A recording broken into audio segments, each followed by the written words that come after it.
Hello everyone, कैसे हो आप सभी। आई होप आप सभी बहुत अच्छे होंगे और स्वागत आपका आज की इस वीडियो में। आज हम इसमें बात करने वाले हैं यूपी पुलिस कांस्टेबल, जो न्यू वैकेंसी आई है 2026 में। तो उसकी बात कर लेते हैं। तो आइए शुरू करते हैं।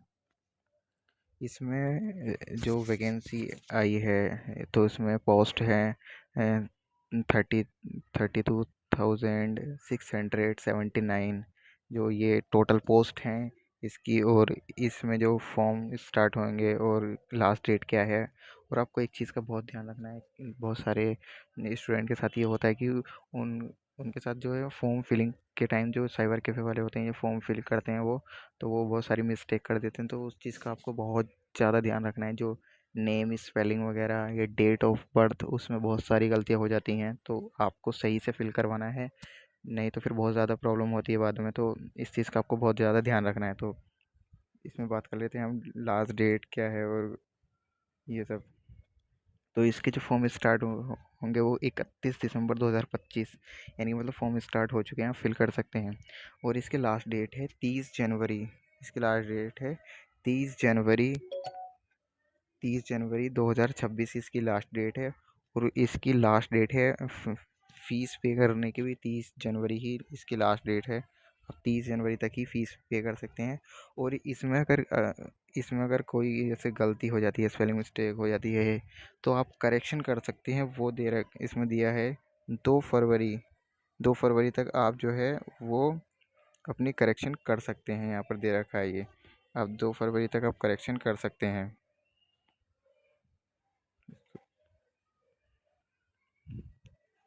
2 फरवरी तक आप करेक्शन कर सकते हैं।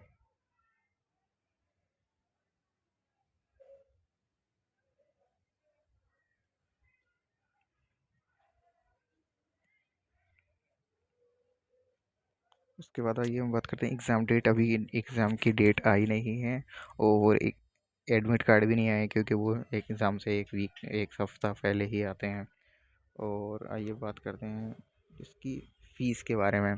तो आपको, हाँ, एक चीज़ फॉर्म फिलिंग के टाइम आपको एक चीज़ का और ध्यान रखना है। अपनी कैटेगरी अपनी सही से भरनी है आपको। ओबीसी या बीसी या ईडब्ल्यूएस, एसटी, एससी, आपकी जो भी कैटेगरी है वो कैटेगरी उसमें गलती कर देते हैं बहुत सारे फॉर्म फिलिंग के टाइम। तो आपको उस चीज़ का ध्यान रखना है। तो इसमें फ़ीस दे रखी है। फ़ीस की बात करते हैं तो इसमें जनरल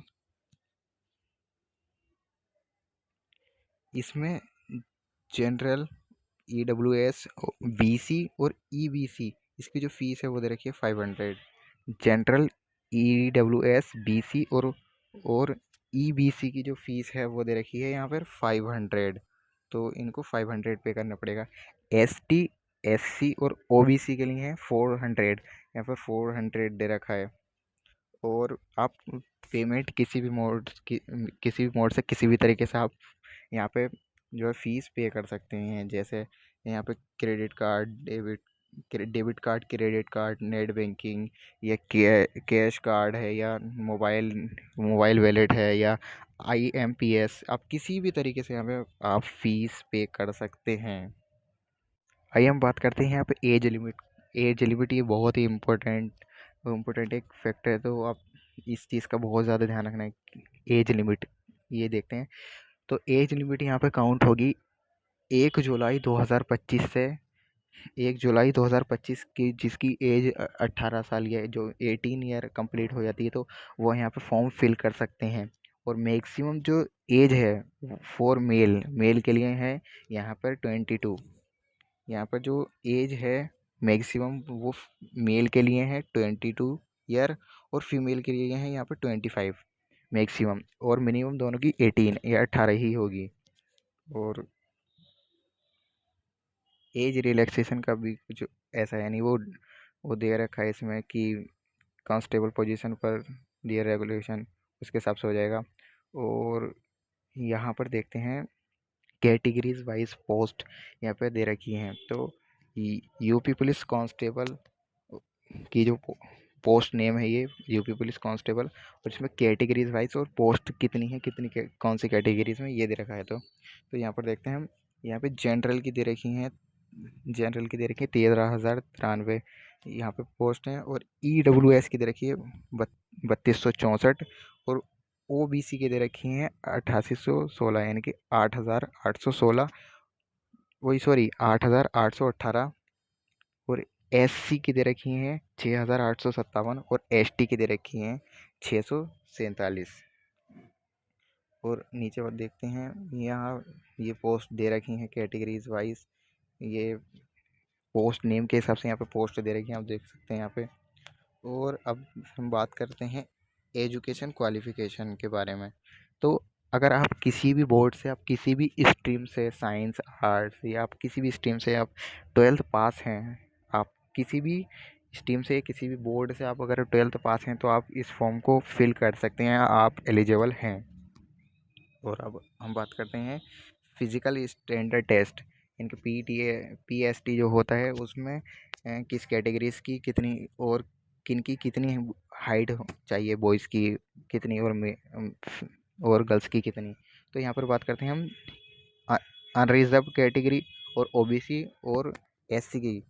अनरिजर्व, OBC और ST की आप देख सकते हैं यहाँ पे दे रखा है, वो जो हाइट चाहिए वो 168 सेंटीमीटर होनी चाहिए। और ये चेस्ट दे रखा है बॉयज़ के लिए यहाँ पे है इसी कैटेगरी में। तो EWS सॉरी UR इनके अनरिजर्व कैटेगरी और OBC और SC के लिए दे रखा है यहाँ पे चेस्ट मिनिमम जो है वो होना चाहिए 79 सेंटीमीटर होना चाहिए। और फुलाने के बाद यानी कि हवा भरने के बाद होना चाहिए, यहाँ पे सांस भरने के बाद यहाँ पे 84 होना चाहिए, यानी कि 5 सेंटीमीटर का यहाँ पे फुलाव चाहिए। और SC के लिए चाहिए 160 सेंटीमीटर। बॉयज़ के लिए ST कैटेगरी में 160 सेंटीमीटर हाइट होनी चाहिए और 77 सेंटीमीटर आपका नॉर्मल चेस्ट होना चाहिए। और फुलाव के बाद होना चाहिए 82, सांस भरने के बाद 82 सेंटीमीटर होना चाहिए। और हम गर्ल्स का देखते हैं, फीमेल का देखते हैं। तो इसमें अनरिजर्व कैटेगरी में दे रखा है कि UR अनरिजर्व कैटेगरी में और OBC अनरिजर्व कैटेगरी OBC और SC के लिए दे रखा है यहाँ पे 152 सेंटीमीटर हाइट होनी चाहिए, 152 सेंटीमीटर हाइट होनी चाहिए। और इनका मिनिमम वेट होना चाहिए 40 kg। अगर आपका मिनिमम वेट 40 kg है और आपकी हाइट 152 सेंटीमीटर है तो आप एलिजिबल हैं। ST के लिए यहाँ पे होना चाहिए, जो ST कैटेगरीज की जो फीमेल हैं उनके लिए 147 सेंटीमीटर उनकी हाइट होनी चाहिए मिनिमम, और उनका भी वेट 40 kg होना ही चाहिए। और अब हम देखते हैं नेक्स्ट यहाँ पे, मतलब रनिंग के लिए फिजिकल एफिशिएंसी टेस्ट PAET। तो उसमें मेल में दे रखा है, मेल के लिए जो उनको रनिंग करनी है वो करनी है 4.8 किलोमीटर की उनको रेस करनी है। उसमें टाइम दे रखा है बॉयज़ के लिए 25 मिनट, बॉयज़ को 25 मिनट में 4.8 किलोमीटर दौड़ना है। और फीमेल के लिए है 2.4 किलोमीटर उनको 14 मिनट में 14 मिनट में उनको दौड़ना है। उसके बाद ये नोट दे रखा है, आप इसको पढ़ सकते हैं। देखो, छात्रों से ये अनुरोध किया जाता है कि वो अपना फॉर्म भरने से पहले ऑफिशियल नोटिफिकेशन को ध्यान से ज़रूर पढ़ें, उसके बाद ही अपना फॉर्म भरें। लास्ट डेट, इन चीज़ों का आपको ध्यान रखना है। इसमें ये बताया गया है कि लास्ट डेट फॉर्म की और आपकी एज लिमिट, एजुकेशन क्वालिफिकेशन, इन सारी चीज़ों का आपको बहुत ध्यान रखना है। फॉर्म फिलिंग के टाइम आपको इन सारी चीज़ों का ध्यान रखना है। स्पेलिंग मिस्टेक नहीं होनी चाहिए। वो फॉर्म फिलिंग के टाइम ये बहुत सारी गलतियाँ हो जाती हैं। अगर फॉर्म फिलिंग के टाइम हम दुकान पे शॉप पे जाते हैं फिलिंग के लिए तो बहुत सारी मिस्टेक कर देते हैं, तो आपको इस चीज़ का बहुत ज़्यादा ध्यान रखना है। और मोड ऑफ सिलेक्शन की बात कर लेते हैं। यहाँ पे आपको पहले रिटन एग्ज़ाम होगा जो OMR बेस्ड होगा। पहले आपका एग्ज़ाम होगा OMR बेस्ड, और उसके बाद PET होगा, फिजिकल इफिशिएंसी टेस्ट होगा जो मैंने अभी ऊपर बताया है। उसके बाद फिजिकल स्टैंडर्ड टेस्ट होगा, और उसके बाद डॉक्यूमेंट वेरिफिकेशन, और उसके बाद आपका मेडिकल होगा। तो ये थी आपकी जानकारी। और आपको कोई भी डाउट हो, उसमें कोई भी जानकारी चाहिए तो आप कमेंट कर सकते हैं, और अपने दोस्तों के साथ लाइक करें, इस वीडियो को लाइक करें, शेयर करें अपने दोस्तों के साथ। और जानकारी अच्छी लगी हो तो, जो भी आपको डाउट हो, जानकारी अच्छी लगी हो तो लाइक करें, कमेंट करें, शेयर करें। प्लीज़ सब्सक्राइब करना ना भूलें। Thank you so much.